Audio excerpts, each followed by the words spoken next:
सुदामा जी भगवान के बड़े भक्त थे। कृष्णस्यासीत् सखा कश्चित् ब्राह्मणो ब्रह्मवित्तमः विरक्त इंद्रियार्थेषु प्रशांतात्मा जितेन्द्रियः। भगवान श्री कृष्ण के मित्र का नाम है सुदामा। अच्छा एक बात बताओ, जब सुदामा जी के बारे में आप सुनते हैं तो क्या विचार आता है सुदामा जी के बारे में सुन के? सुदामा जी से आप लोगों ने क्या सीखा है? क्या सीखा सुदामा जी से आप लोगों ने? सुदामा जी इतने गरीब हैं, सुदामा जी इतने गरीब हैं, पर उन्होंने उस गरीबी में भी भगवान को छोड़ा नहीं। और जब अमीर हो गए, जब भगवान ने सब दिया तो भी भगवान को नहीं छोड़ा।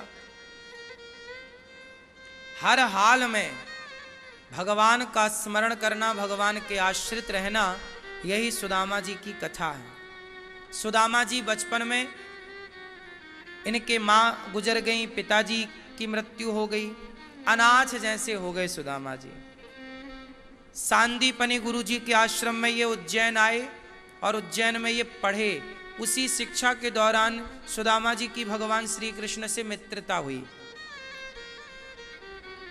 बचपन में सुदामा जी जब गुरु जी के यहाँ गैया चराने जाएं और लकड़ी काटने जंगल जाएं, तो गुरु माता सांदीपनि जी की पत्नी गुरु माता इन्हें थोड़ा चना दे देती तो ये खा लिया करते। श्री कृष्ण और सुदामा की बड़ी दोस्ती थी। उज्जैन की ये बात थी। जब भगवान श्री कृष्ण उज्जैन गए तो उज्जैन में यही घटना घटी। उज्जैन में भगवान पढ़े 64 दिन तक। सुदामा जी से भेंट हुई। एक दिन सुदामा जी कृष्ण के चने खा रहे थे। किसके वाले? कृष्ण जो चने लेकर आए, गुरु माता ने दिया कि जंगल में भूख लगे तो ये थोड़ा चने खा लेना, चना और गुड़, थोड़ा चना खा लेना और गुड़ खा लेना। तो सुदामा जी श्री कृष्ण के चने भी खुद खा गए। आपको पता है कि कृष्ण के चने सुदामा जी ने क्यों खाए? लोग कहते हैं कि चने चुरा कर खाए सुदामा जी, इसलिए उन्हें गरीब होना पड़ा। ऐसा नहीं था। वो चने जो थे वह श्रापित चने थे।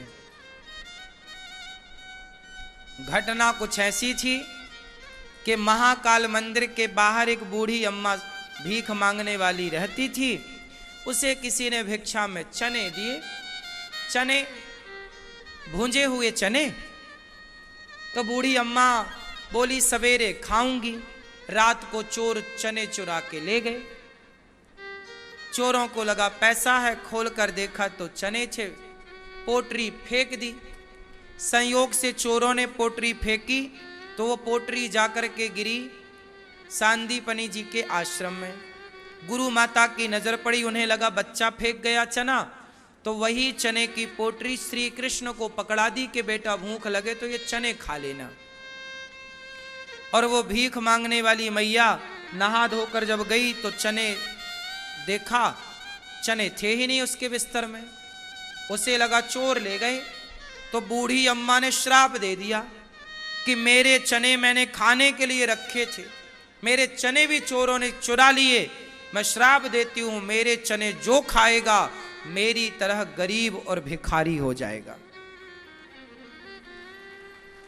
अब वो चने श्रापित थे और वो चने पकड़ा दिए गुरु माता ने कृष्ण को।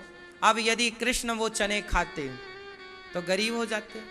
तो सुदामा जान गए कि ये चने, सुदामा कोई सामान्य नहीं थे ना, वो जान गए, आगे पीछे का भविष्य तक जान गए। क्या घटना घटी उस चनों के साथ वो समझ गए। सुदामा जी ने चने कृष्ण के खुद खाए कि गरीब बनूं तो मैं, भिखारी बनूं तो मैं। कृष्ण के ऊपर आने वाला संकट भी सुदामा ने अपने ऊपर ले लिया। ये मित्रता निभाई है सुदामा ने। ये मित्र का धर्म निभाया है सुदामा ने, इसलिए सुदामा जी गरीब बने। सुदामा जी के गरीब का और कोई कारण नहीं था।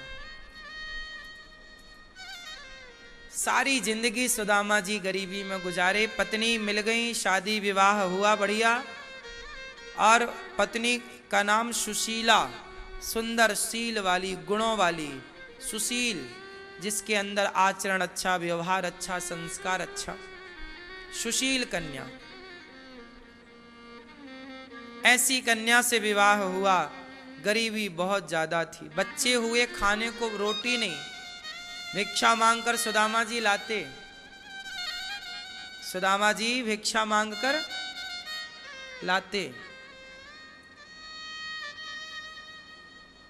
वो बनाती सुशीला। कई बार तो कुछ होता नहीं, खाएं तो खाएं क्या, भूखे सो जाते बेचारे।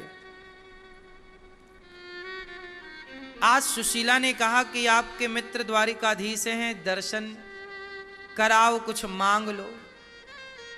कहते हैं जो सुदामा जी की कथा सुनते हैं भागवत में, सुदामा जी का चरित्र जो बार बार सुनता है, जैसे सुदामा का कष्ट भगवान ने हर लिया, ऐसे सुदामा चरित्र क्यों सुनना चाहिए। जैसे सुदामा पर भगवान की कृपा हुई, हम पर भी भगवान की कृपा होती है। इसलिए सुदामा कथा, सुदामा जी की कथा सुननी चाहिए,